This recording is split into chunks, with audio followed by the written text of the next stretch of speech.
Welcome to the Global Health Catalyst series. I'm Vivian Kobsinger-Berchel, your host, and I'm honored to host the president of Elekta Foundation, Lacy Hubbard. Welcome. Thank you, Vivian. It's a pleasure to be here. It's a pleasure to host you.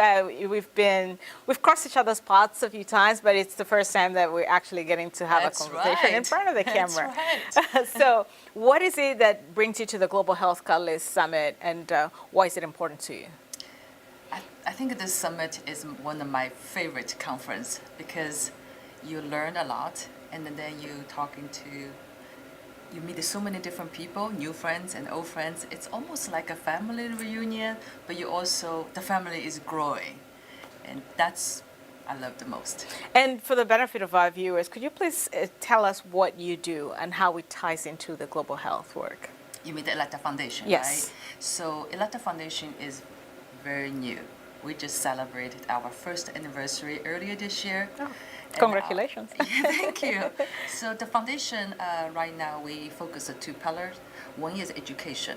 So education part is we more close the knowledge gap in radiotherapy, because in the underserved countries, obviously money is a big issue, funding is a big issue, but knowledge is a part of a big issue, because when you come to radiotherapy, it's a team sport.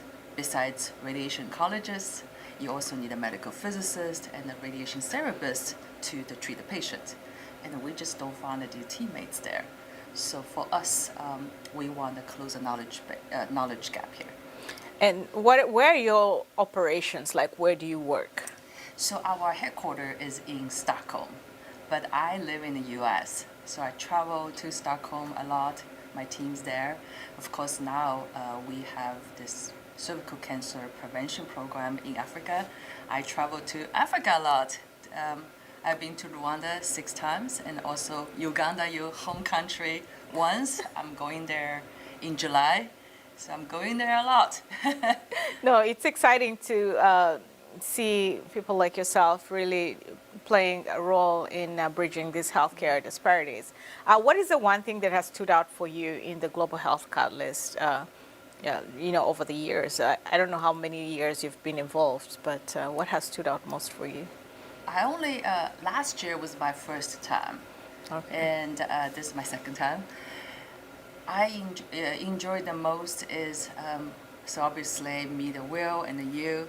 I feel like through the Global Health Catalyst, this organization, you really expand your network, and you find people like-minded and working so hard and with passion, and to solve this problem in underserved countries, which is our mission of our Elekta Foundation. What do you see Elekta Foundation going forward?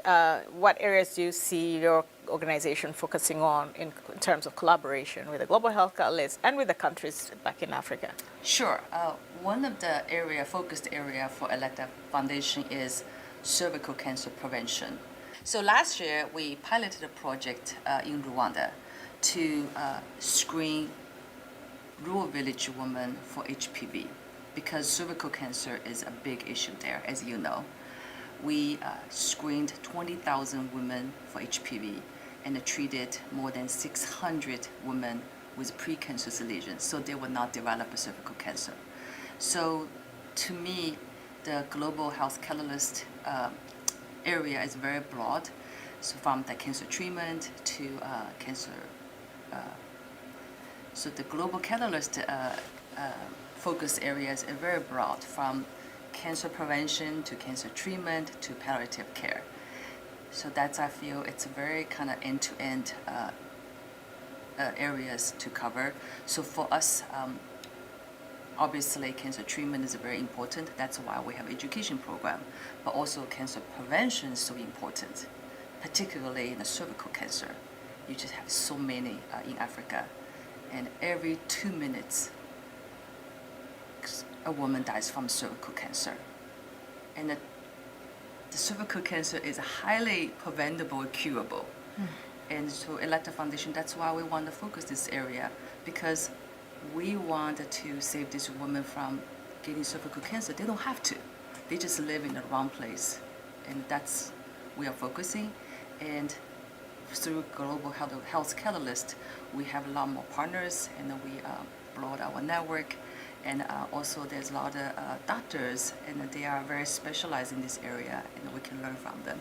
There is one thing you just said that is that struck me right now when you said that they were just in the wrong place, you know, and that's, you know, what the challenges with that we're trying to address is because people are in the just different or wrong geographical location. Right. Because when we are here in the United States, we have access to healthcare, Right.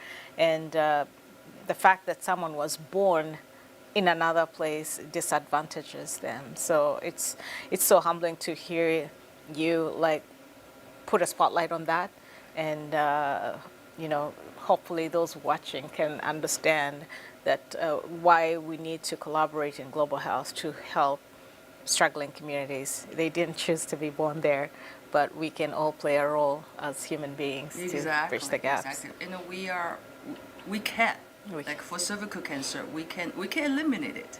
If you look at the whole cervical cancer, the map, and it's just showing inequality, because when you're starting with white in high-income countries, then you go to the middle-income countries, getting pink, then you go into low-income country, become red, dark red, but we have the tools, we have the solutions to save our women. Absolutely. And we should do it.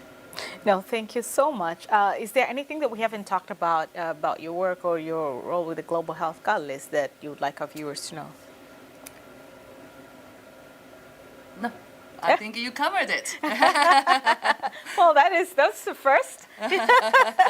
No, but thank you again for your work, both on the continent of Africa and globally, because I know you cover many regions of the world. And thank you for being here today and for speaking with me. Thank you, Marianne. And to our viewers, look out for more videos on highlights from the Global Health Catalyst. And for now, thank you for watching. Till next time. Thank you.